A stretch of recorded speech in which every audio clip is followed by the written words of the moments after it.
Ready?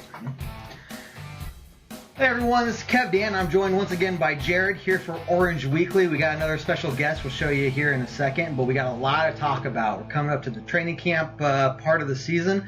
We're going to talk about a lot of those key, important battles that are come down to the different positions that we got in terms of what we're stacked with and everything like that. So please, if you're joining us for the first time, we'll ask you to post your questions and any other discussion topics you want to talk about. We're here to talk about all the stuff that you think is important going on. So let us know what you think as the video is going along, and we'll get to your topics as soon as we can. Just so you guys know, we are joined by my brother, other Bronco fan, and one of the people a part of Orange Weekly, and that is Jason. So he's here with us as well. We'll get right on into it, actually. Talking up first off, got some videos for you guys, and Jason will give you his input as well in terms of some of the injuries that we have going on and whatnot as well. So really just kind of help us get into it and whatnot. We'll start with some of the videos. These are really talking about some of the wide receiver battles, some of the running back battles we have going on. There's a lot going on in terms of the depth we have in these positions, in terms of how these positions are really going to break down into who gets the most playing time, obviously. So, hey, let us know who you think is going to be the number 3 wide receiver before we get this video going on. Also, let us know about who you think is going to get the starting wide receiver role as well. So, we'll get this going here for you in just a second. But before that, hey, Jared, let us know what you think about in terms of wide receiver, first off, behind Sanders and Thomas. So my favorite part about this whole thing is that the offense is really where we have a lot of depth, that we're talking about some of these battles that we really need to focus on. Obviously, our defense is doing a really good job. The past few years, obviously, been top number 1 when we won the Super Bowl a couple years ago, and then last year, I think number 2 or number 1 or number 2.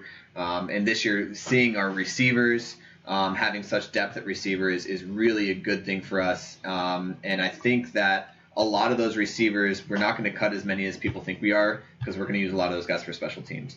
I am a big fan of Jordan Taylor, just seeing what he did last year. He made a big impact, and I think that you're going to see a lot of these rookies kind of starting to step up into form and taking that number 3 spot. Okay. Appreciate that, and we'll get Jason's thoughts here in just a second. But like we said, here's this video for you guys, and see what you guys think as well.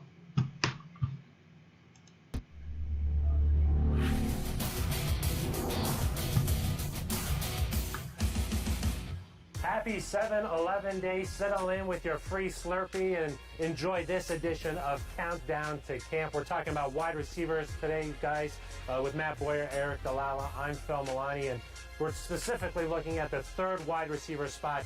Who's it going to be? That wide receiver room is really crowded. Those 4 guys that, you think about right off the bat: Cody Latimer, Benny Fowler, Carlos Henderson, Jordan Taylor. I think all of those guys have specific skill sets, but I think that one of the guys that I like the best in that competition is Benny Fowler, just because of what he can do on special teams. He has proven it himself as a gunner. I think Brock Olivo likes a guy who's got a little bit of range, can get down the field, make a couple of plays. We saw Kayvon Webster do it the last couple of seasons, so I think Fowler can set himself apart with a good special teams camp and maybe compete for that 3rd wideout job as well. We've seen Cody Latimer get involved in special teams with kickoff returns. Fowler on offense, 11 catches, 2 touchdowns last season. But what about a guy like Jordan Taylor? He had 16 catches, 2 touchdowns last year. I mean, I think all you need to know about Jordan Taylor is you look at that New Orleans game and that touchdown catch that he kind of bobbled and brought down. That's what Jordan Taylor brings to you.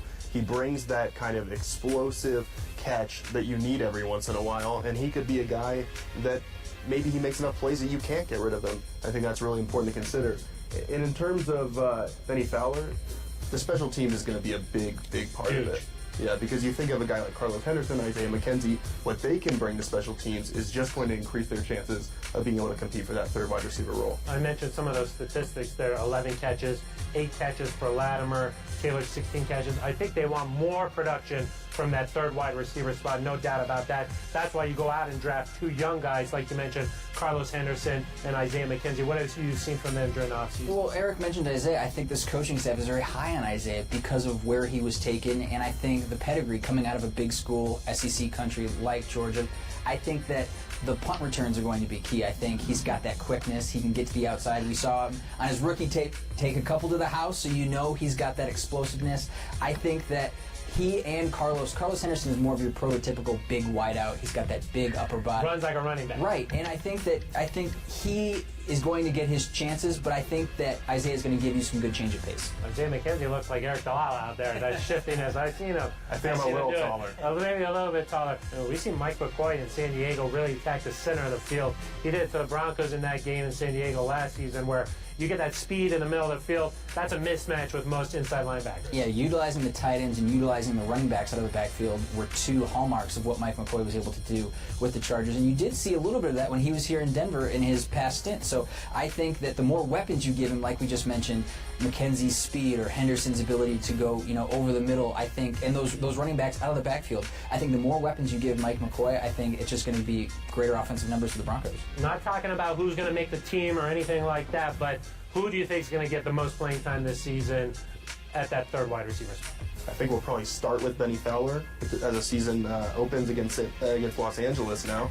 And as the season goes on, I think Carlos Henderson will eventually kind of take that role on. I was going to say San Diego too, so don't feel bad. But I think I agree with you. I think it's going to be Fowler, but I think he keeps the job. I think that just his ability to do a ton of different things in a ton of different areas. He's got good quickness, can go over the middle, can catch a deep ball, and play special teams. I think just that utility, I think, is going to set himself apart. You never know who's going to separate themselves in training camp. We remember that Jordan Taylor catch last year down the sideline, one-handed, separated himself, and he went on to have a pretty good season for the Broncos. We'll find out. Camp is just a couple weeks away now. Thank you for joining us. For Matt Boyer, for Eric Lau, I'm Phil Maloney. This has been Countdown to Camp.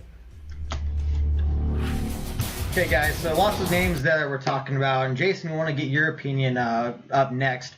Really, you got a lot of names here. We got Benny Fowler, we got Sunshine, which I don't hear his name being thrown around at all, even though he got a lot of playing time last year. We got some of these rookies that we signed in the draft and whatnot. How do you think this is going to play out in what you've seen so far? I think it's really going to be interesting. Kind of like what Jared said, we have a really large depth, especially at this position this year, which is really exciting, especially given our quarterback situation. We need a solid wide receiver core to help us get through this season. I think the kind of dark horse for me is going to be Cody Latimer. He was drafted a couple years ago. He really has a great wide receiver build. He's tall. He's got great muscle.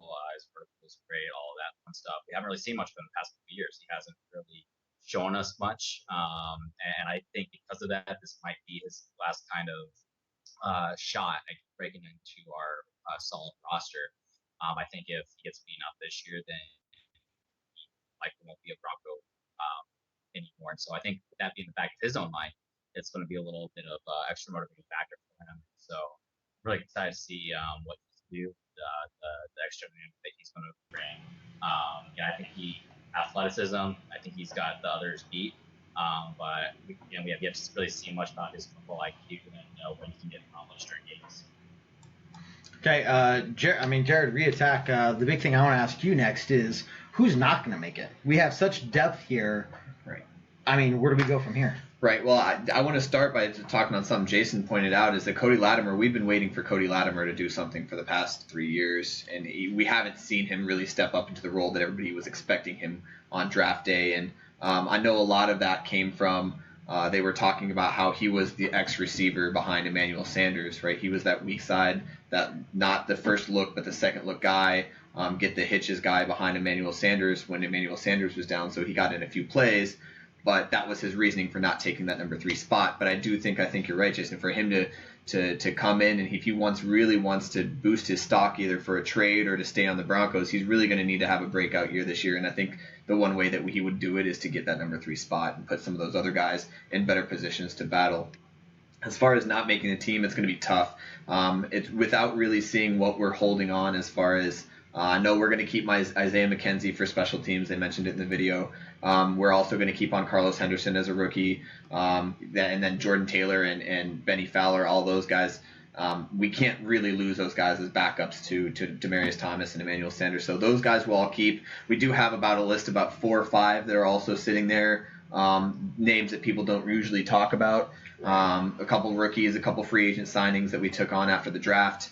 But we'll have to see really where that comes down to when they do the cuts and when they decide to tell us what they're keeping at what positions, because we're also very stacked at offensive line. I think we have more offensive line on the offense than we have the rest of the players. Right. So really, I think the receiver depth is going to be good, and we have a lot of talent there. But as far as cuts, it's not going to be anyone that any of those names that we had mentioned or they had mentioned in the video. Right. So I mean, you got to get down to the 53-man roster, and part of this is, being one of the number 3, number 4 wide receiver is getting open or kind of pulling players off Demaryius Thomas, Emmanuel Sanders, so they can make the catch. They get the one-on-one man coverage. Right.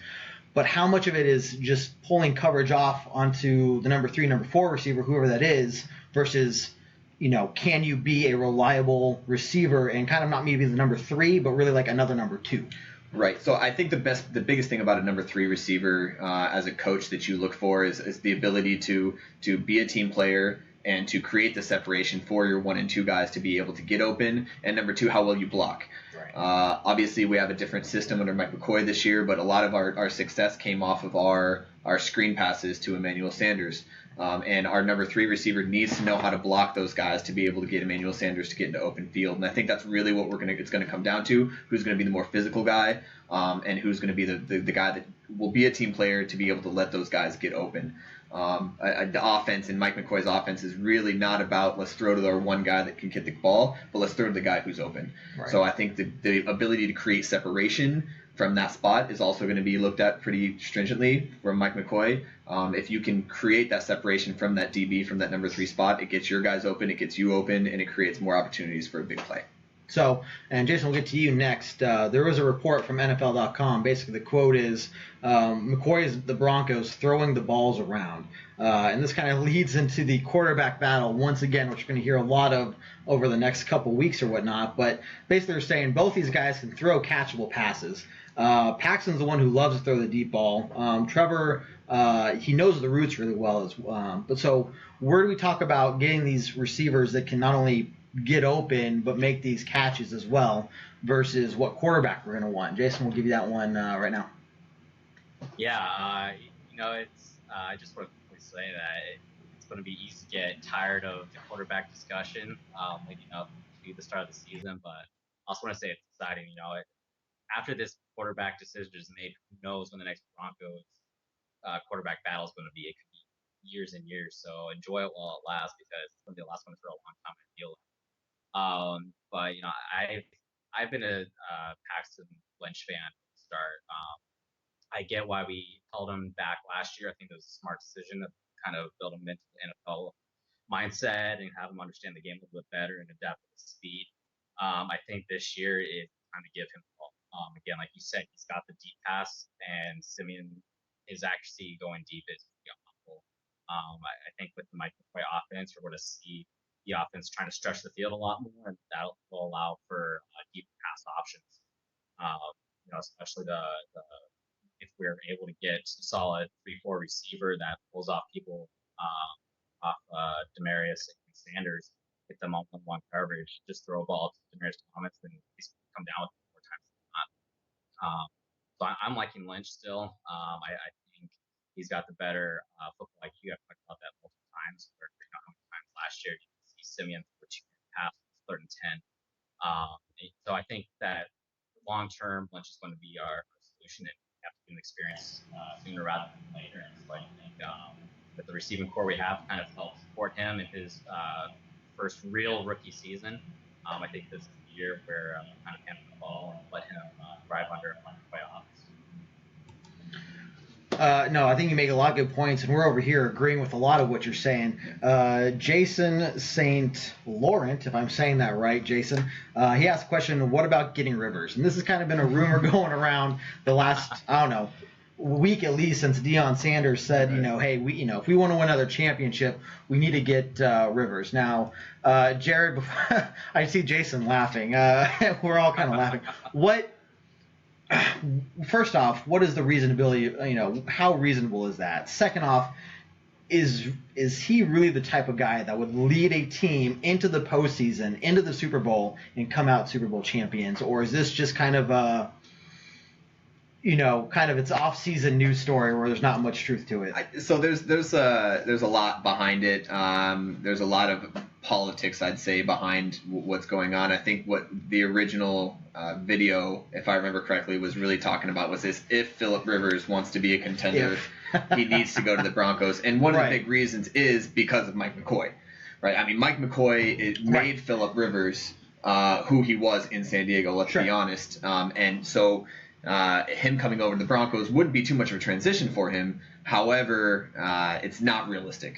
LA can't afford to lose their all-star quarterback. They can't afford to lose the face of their team, especially in the midst of a move, in the midst of coaching changes, in the midst of all this going on. They need to have some familiar face. And right now, Phillip Rivers is all they have. There's no way that they're going to give up Phillip Rivers. There's no way that that's going to happen. But it would be an interesting look if Mike McCoy could take Phillip Rivers with the Broncos and what we have as weapons. I think it'd be a completely different team, but I don't think it's going to happen.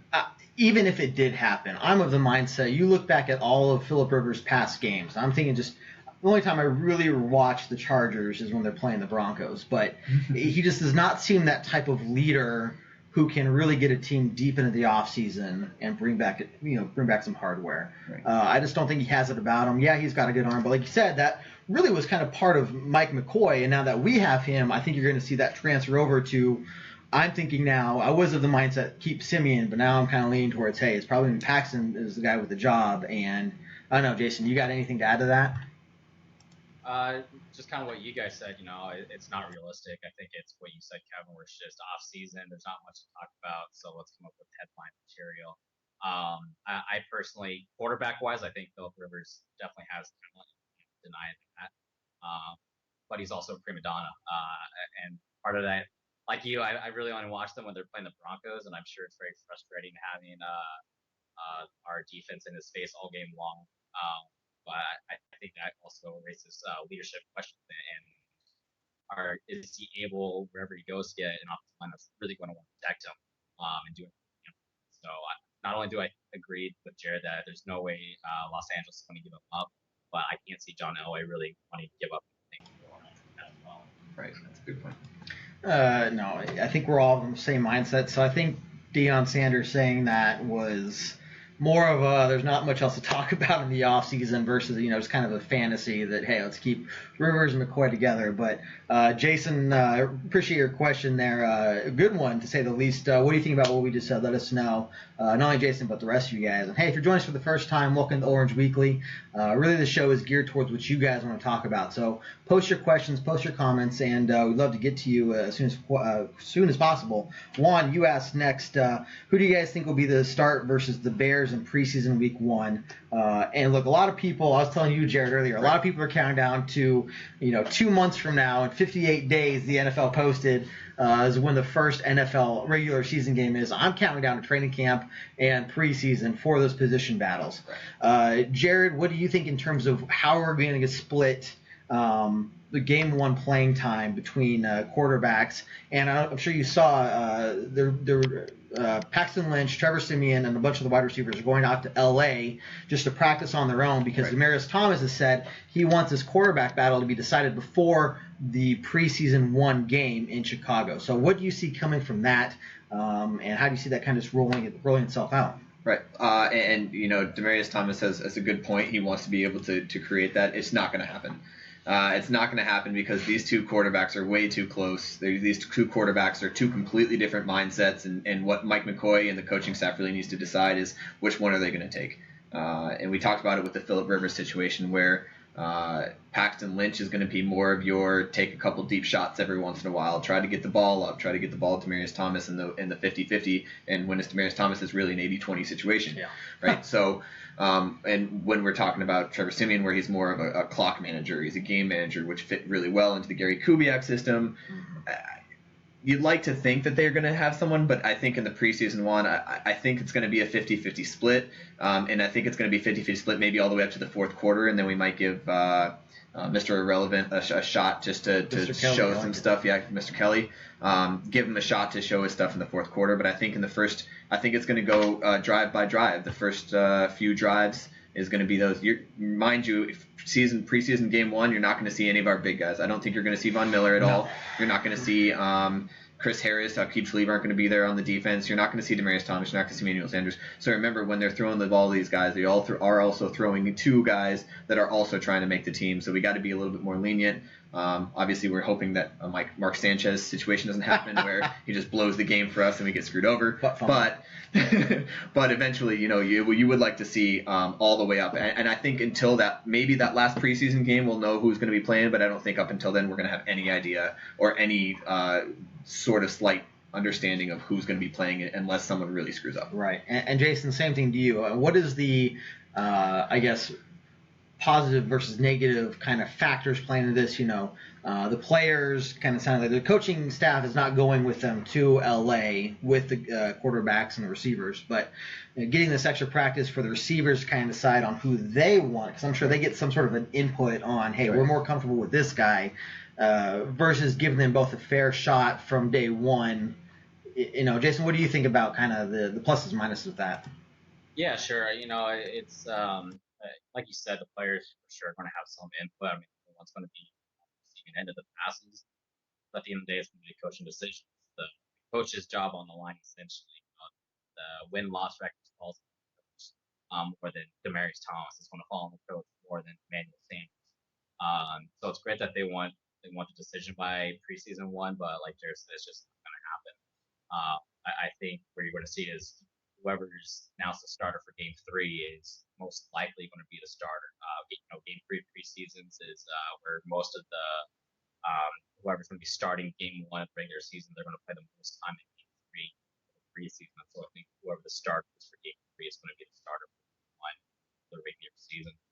Like I said, it's great that they're getting that extra practice, and they're for sure going to have some input. Ultimately, at the end of the day, it's going to be the coach's decision. And I would like to think that the Sanders and the and Thomases of the world would definitely like a quarterback who's wanted for the deep balls, because that's one of their own personal stats. But like I said, my guess is whoever starts Game 3 preseason is going to be the starter.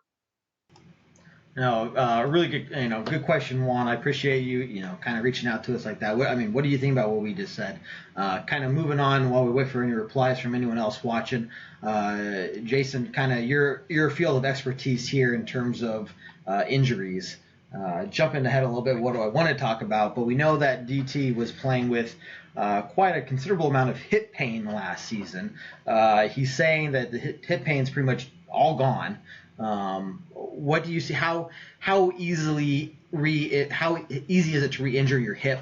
Do you see this being an issue for DT this year, or once it's kind of healed, is it kind of good to go? Yeah, I don't. From where I'm sitting, I don't see it being an issue this next year.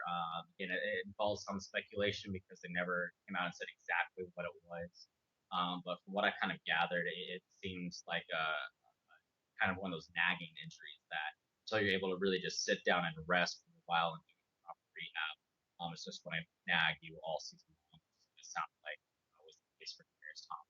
So an injury like that, once you have the off season to rest for a little bit, do your rehab, and slowly be able to work your way back into things, I'm expected to be fine this year, which I'm excited for. He said at one point that he heard it Game 1 of last season, and it lasted an entire year, and there were certain routes he wasn't even able to run because the pain was just too bad. So with the pain being gone this year, him being healthy, we're going to see the Demaryius Thomas of old, I think, and it's going to be exciting to see, in my opinion. Yeah, no, I think I'm really looking forward to seeing DT in particular perform, because if you haven't seen this guy's biceps, he has been hitting the gym like crazy during this offseason, okay? He is ready to make something happen. He's pissed off just like everyone else was at the end of last season that we didn't get to the playoffs at all. He's ready to make something happen, and I think with him being completely healed, at least what he's reporting, and ready to go, I think you're going to see a lot from him. Jerry, anything to add to that? No, I mean, obviously, Jason has a little bit more of the expertise on this, and I think that he has something to prove this year. He needs to have something to prove, because that's 2 years in a row, even the Super Bowl winning year, he really didn't step up his game the way he really needed to, and everybody's expecting him to. We signed him for a very large deal. and he really hasn't lived up to the money really yet. We all know that he can. We all know that he's there. We all know he's a great leader, and we would never give him up. But I think he is harder on himself than really sometimes the critics are, because I think he really was ready for a better season this year.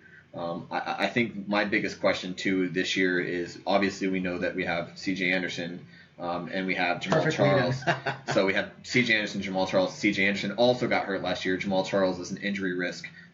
Jason, do you think that this is going to be a big issue with Jamal Charles and C.J. Anderson's injury, as critical as they have been in the past, or is that not going to play a factor, you think?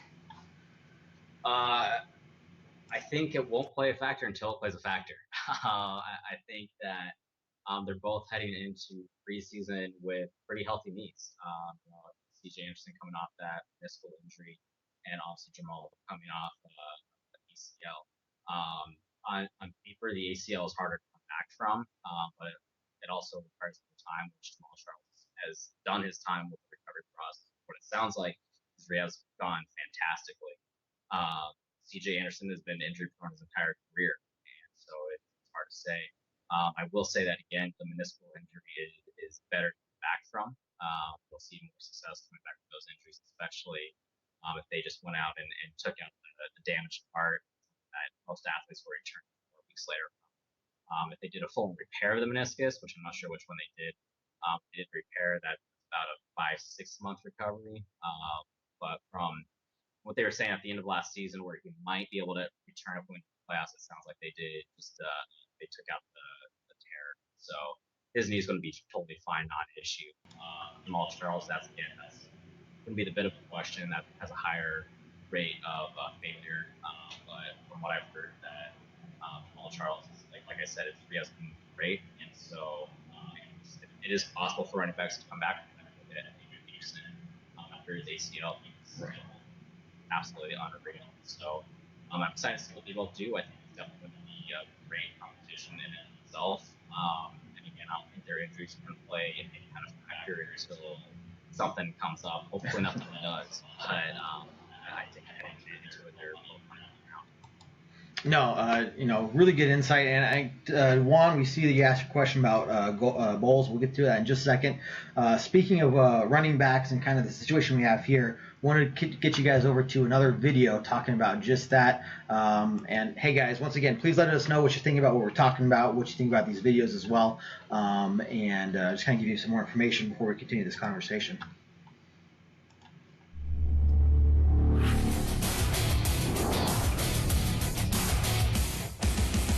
Whether it was through free agency or the draft, the Broncos have added some firepower to their run game. Hello, everybody. Welcome into the Broncos Countdown to Camp.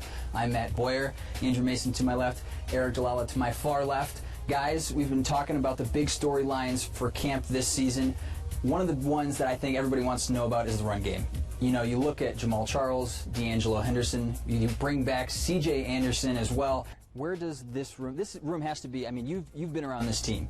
This has to be one of the deepest rooms that you've seen in a couple of years here. It's been a while since they had that kind of quality. At the same time, Jamal Charles, he's coming off multiple injuries, so you're going to get him back during training camp, but you don't know what he is until he gets out there, gets some reps under him, gets his legs under him, and stays healthy. There's going to be that question, and he's got a very incentive-based contract that reflects the uncertainty that he has. C.J. Anderson, he had an ankle injury back in 2015 they played through, and he had the meniscus last year that ended his season, so he's got injury concerns. Devontae Booker is still finding his way, had some flashes, did some good, go back to the Raider game, week 17, nice plays out of the backfield, but not as consistent as you want. And then D'Angelo Henderson, they're high on, but he's a 6th-round pick, so the ceiling is high. But I'm not going to sit here and say it's, a great running back room just yet, because there's question marks on each guy that you're talking about. But for all of them, there's a very high ceiling. I know you saw it on Twitter. The Chiefs fans, they were disappointed when Jamal Charles left. When you bring a guy like that in, what does it do for the room, number one? And do you think bringing in a guy like Charles, a veteran running back, can boost everybody else? Does the rising tide raise all boats, if you will? I mean, I think with Charles, what you've got, if he's healthy, is a 2-time first-team All-Pro, a guy who's averaged 5 yards per carry, the highest mark in NFL history, And he's a guy who's going to bring explosiveness not only in the run game, but out of the backfield as a swing option. So I think that's kind of what you're dealing with if all goes well. But at the very least, he's a veteran guy that can help D'Angelo Henderson. He can help Devontae Booker just like C.J. Anderson can. And so I think even if you get out of camp and he's not necessarily the option that can be number one, you've still got a very valuable asset there. Where do all these pieces fit, Mace? I mean, we broke it all down. We've got Booker, Anderson, Henderson, Charles. Where do all of these, how do these fit? Well, I think you start with Anderson because if he plays well, and he's had a good summer so far, if he plays well and stays healthy, he's at the top of that depth chart. I mean, all of this kind of pushes C.J. Anderson. C.J. Anderson historically has done well when he's had someone or multiple someones pushing him. And so I think that's going to bring out the best in him. Devontae Booker, like C.J. Anderson, potentially a good all-around back.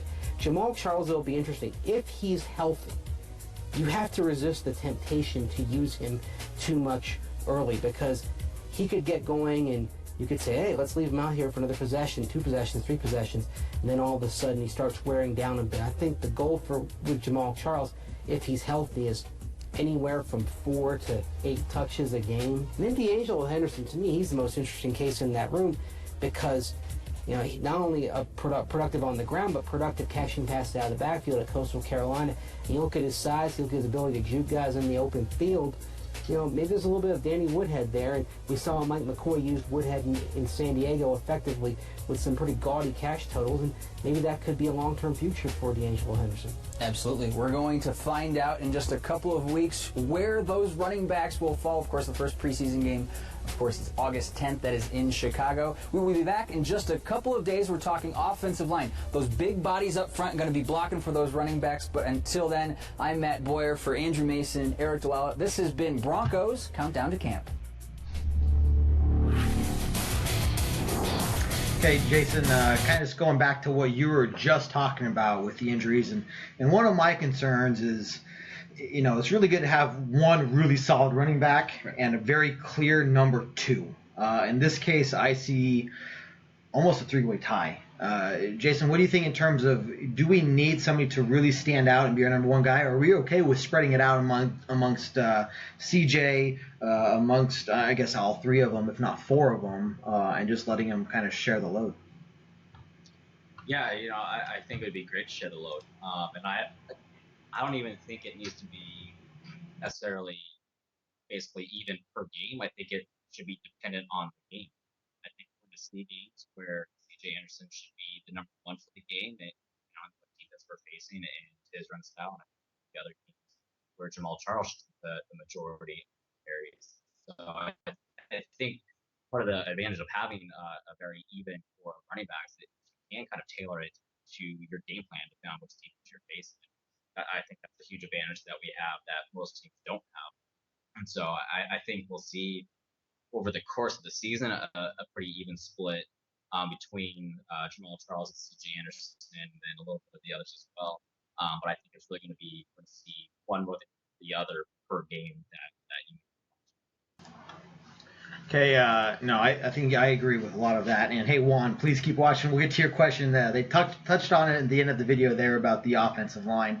I do want to talk about balls for a little bit, but Jared, same thing to you. I guess, what are your thoughts about the whole running back situation versus having McCoy now? We're going to be throwing the ball a lot. How vital is it that we have at least 1 solid running back, if not 3? So I think Mike McCoy is very happy right now. I think he's thanking his graces that we got the extra running back, because no matter who you put in the backfield, he's going to be a threat. You've seen C.J. Anderson be a threat. Obviously, Jamal Charles is going to be a threat. You've seen Devontae Booker be a threat. So no matter who they put back there, it keeps the defense guessing, and I think that's what they really want to go for, and I really like the idea of having anybody we put back there being able to get the ball to make it a threat. We've had a few seasons where Devontae Ball was our backup, and we couldn't give him the ball. I mean, he would fumble every time he touched it, so he ended up being a blocking back, and then a guy's name, last name Ball, you'd be able to do it anyway. So, but it ended up giving away to the defenses that we were not going to run with him in the backfield, and for half that season, we didn't run with him in the backfield, and it really gave it away. So I think what he's really liking now, and he did it in San Diego as well with Denny Woodhead, who was nobody expected to break out, but broke out because of that. They were expecting, this guy to get in the backfield. They're not going to hand the ball off to him. He gets 15, 20 yards, and now they're like, oh my gosh, we actually have to watch the run every single play, as opposed to just watching it when there's a certain person in the backfield. Sure. Jason, do you have anything to add to that before we move on? No, I think Jared kind of hit it up head on. So okay. Points there be government. Sir, I want to make sure I get to Juan's question here. Kind of going into the whole having a run game to begin with. Juan's asking about Bowles being a starter at left tackle. Kind of my initial thoughts about this is John Elway does not like to draft based off necessity. He hits the free agency hard, if we've seen it, especially in the last few years.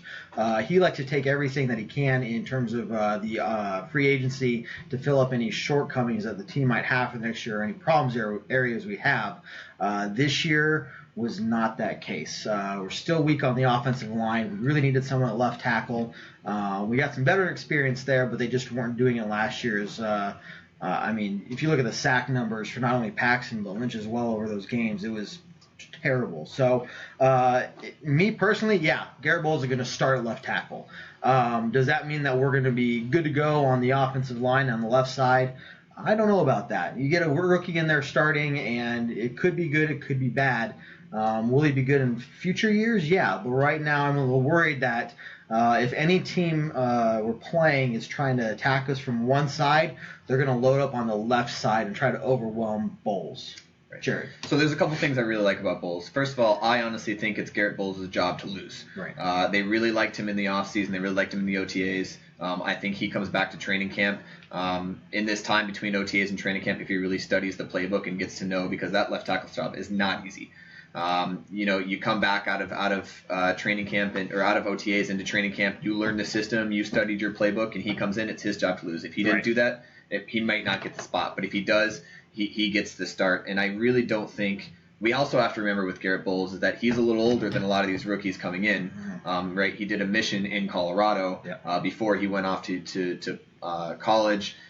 He is a little bit older. He has a little bit more maturity. And I don't think that it's really going to hold him back. And if they try to overload that left side, I think we've plugged the holes that we needed to. There will be some growing pains, and I hope we get that out during the preseason.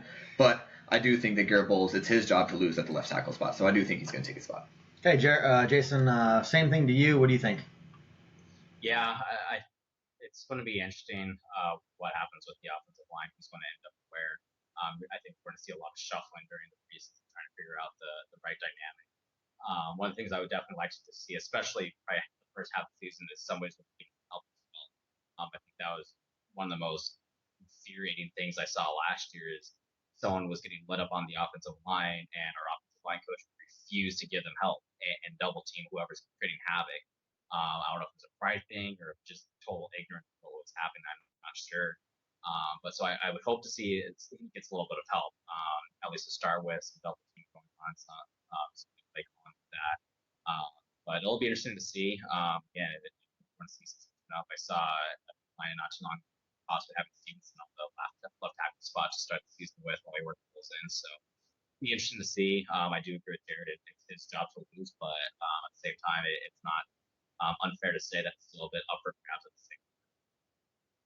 Now, we did get a lot of help in terms of signing people to that offensive line this year during the offseason, partially in terms of helping the run game there. How important are these guys? I guess not how important, because we all know that it's really important, but how effective do you see? And we have a video about this coming up about most of the D-line, but we added, I think, some ridiculous number, about like 500 or 600 pounds to the overall weight of our offensive line. Does weight equal success? Offensive line and defensive line are two, again, double-edged swords. I've kind of brought that up. Is you have too much weight and you can block a few guys, but you can't be able to block guys like Von Miller who are coming super fast off the edge. You can't block guys that are going to bull rush you up the middle and get off the ball faster than you. When we drafted to what the theory of the Broncos are behind John Elway. And I think that theory is we have to be balanced. We don't have one. We're not a one-trick pony. We can only run. We can only pass. And he really wanted that balance. And I think we got it. I think we got it in the offseason on the offensive line. On the defensive line, we needed to stop the run. Our passing defense with our pass rush being number one, our DBs being one of the best in my opinion in the league. Our passing defense is really good. We haven't lost anybody there, but our run defense really needed to shore it up. So that's where we got the weight from in the middle. And I think we're going to see how that plays out. You'd like to hope so. And you'd like to hope Derek Wolfe comes back and has a better season than he did last year. It's another one that I really want to watch this year and see how he steps up, because he didn't have the season everyone was expecting him to last year. And I think if he steps up his game, it'll equal success for the rest of the defense. Sure. No, I completely agree with that. And kind of transitioning from the offensive line to the defense. Before we do that, hey guys, make sure you're posting your questions, posting anything you guys want to talk about. Because once again, here at Orange Weekly, we're really interested in hearing what you guys have to think, what you guys want to talk about, and getting a fan-based discussion about all of it. So appreciate all the comments so far. Please keep it up, guys. Like I said, moving from offense to defense here. Jason got an article from you today talking about Shane Ray. Go ahead and, we're looking at him to have a breakout year, and kind of what does that mean for the Broncos? Yeah, I am extremely excited about this year for Shane Ray as he moves into kind of the full-time rusher in that spot after 2 years of kind of being under the mentorship of others. I think it's defensive wise, we have a lot of established people. We've got our lead, we've got our Chris Harris Jr., we've got obviously Von Miller, even Derek is established enough where people are going to know him. Shane Ray is up and coming. Again, he hasn't really had a ton of success, but that's largely because he hasn't been seeing a ton of playing time this year. I still think we absolutely stole him in the draft. He's regarded by many as a top 10 player, but because of a video of him coming out the week of the draft against marijuana 2-3 years ago, he ended up going all the way to 23. So he's definitely got talent. His biggest issue has been run defense, along with most of the rest of the defense. But most of his issues were assignment based, not so much talent wise or effort wise. It was just him trying to understand the game, but understanding his assignment better. Sometimes he don't miss. I think him learning the game a little bit more is going to fix those kind of assignment based errors. And I think him really stepping into a full-time role next season, he's going to be a absolute force to be reckoned with. Again, he's young. He reminds me a lot of a young Von Miller. He's made some stupid mistakes, but he's learned from it. And as he's learned from the game, he has Von Miller on the other side. He'll teaching him more about the game, tactics, and everything. I think Shane Ray is going to have an absolutely outstanding year. Now, what do you think about the depth behind Shane Ray? I mean, we can talk about, we've seen lots of flashes of excellence of Shane Ray, kind of learning under Ware the last couple of years. And I think he has a really good leg up on kind of just where he's at in terms of not really being a starter yet, but he plays like a starter, if you ask me. One of the areas that we really need to work on in terms of the defense is that run defense. And I guess where do you think, how do you see Shane Ray really playing a part in helping our defense go from the number 27 or 28th ranked against the run versus bringing us back up kind of where the no-fly zone is? Yeah, again, a lot of his biggest weakness has been run defense. Like I said, in the but when looking at the numbers of his issues, there's a lot of assignment-based errors. Like I said, he would overcommit or undercommit. A lot of mistakes that you would expect young players to make as they learn about the game. They learn the difference between a collegiate-style game versus an NFL-style game. And so I think him moving into this next year, he's learned from a lot of his mistakes. And so I think, like you said, he's got the mentality, I think, himself of being a starter. There's a great article on him that he wrote for the Players Tribune 2 ago. And so kind of getting into his mind a little bit more about his upbringing and everything. This guy just reeks of confidence in a good way. Again, a lot like Von Miller. You need that confidence to be able to take that next step into a starter's role. I think he's got that. So I think him just maturing a little bit as a player and knowing when not to pursue and when to pursue and holding his assignment and not letting gaps open up as going to be a huge factor in that. Yeah, now, Jared, kind of same question to you. Not only Shane Ray, but what can our defense do in general? I know you're more of an offensive guy, but what can our defense do in general in terms of the improvements we made and just kind of the gameplay? I mean, we lost Ware, but we added some key players. What can we do to improve that run defense? Right. What I really like about Shane Ray coming in to step up and DeMarcus Ware, and you can't replace Ware. It doesn't happen. You can't replace a guy like Ware, and Shane Ray is going to be the best that any team can possibly get to be a backup to him and come in and get the starting role. What I really like about Shane Ray is his athleticism. He has a lot of athleticism, just like Von Miller. Like you were saying, Jason, he's a spitting image of Von Miller a few years ago with the confidence and with the athleticism. And what I really like about him for the most part is that he can spread the field. So if the running back tries to jump outside, he can keep it down the line and make sure that the ball stays behind the line of scrimmage, right. And it doesn't get past him. Where would be able to chase it down from behind, but he wouldn't be able to keep that line all the way down to the other end. So and that's something that you have to game plan against as an offense. And that's going to be something that's going to be difficult. You can't do it against Von Miller. You can't do it against Shane Ray. Where are you going to go? You're going to have to go up the middle, and we shored that up with our big men.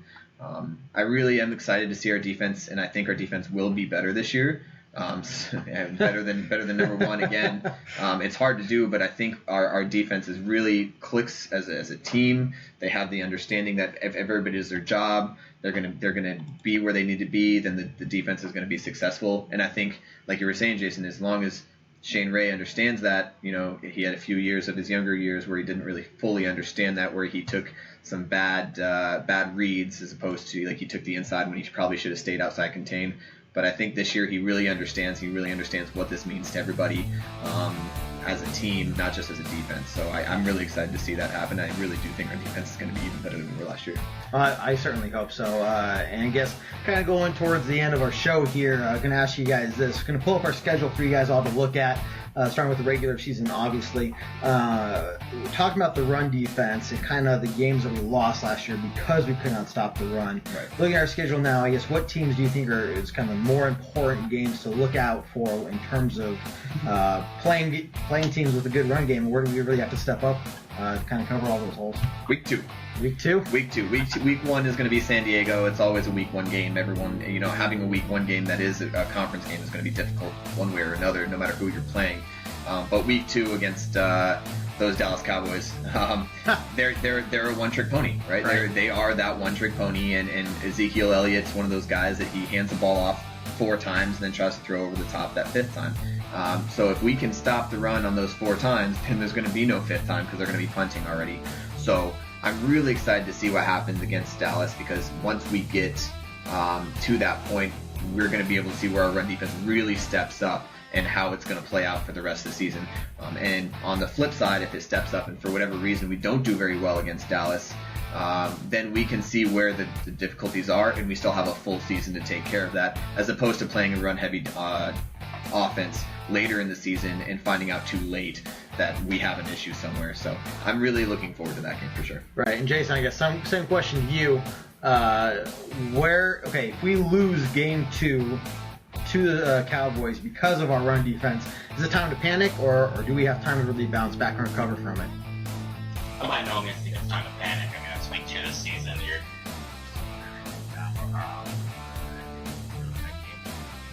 to learn from.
Yeah, no, it'll be interesting to see, and I guess for me personally, stopping beast mode, really, that's what I'm looking forward to the most. And I personally, if you ask me, I don't see beast mode being really that big of a challenge this year, because I just don't know. I think it's more hype than actual production, but that's just me. So I don't know. What do you think about that, Jerry? I think beast mode's going to be an issue. I mean, Oakland had a strong run the offense as it was, and now with him, and it's not just that he's a good player, but now he has something to prove. He's going back to his hometown 2 years before they leave, knowing they're going to leave. He's got something to play for. He's playing for a city. He's not playing for himself. He's not playing for anything that's paying. He's not paying for the money. He's playing for something, and that's where you get dangerous players. And I think that's where, hopefully, by the time we see him in week 4, we kind of get to see what their tendencies are, and we get to game plan against that. And I have no doubt that we will, but we'll definitely get a chance to go and see what they're doing. But I do think he's going to be an issue. All right, guys. In case the video is acting up like I think it is, either way, if you're watching this, I appreciate you guys watching, tuning into this Orange Weekly. We'll be back next Tuesday. For me and Jared and Jason, any last parting words on your part? No, it's kind of the first time there's really not much training camp. All right, no, I'm excited for sure, and I think training camp is really going to be a big part of, obviously deciding those position battles, but setting us up for success. So, hey, we'll keep you guys updated. Next Tuesday, we'll be back here at 7 p.m. Mountain Time. Thank you for joining us all. And Jared, any last parting shots? Nope. I'm looking forward to Terrell Davis getting that gold jacket on live TV. Oh, yes. I'm going to be watching for that, and go Broncos. Go Broncos. Hey, everyone from Orange Weekly, and Jason, myself, and Jared, and everyone else, take care, and we'll see you guys next week.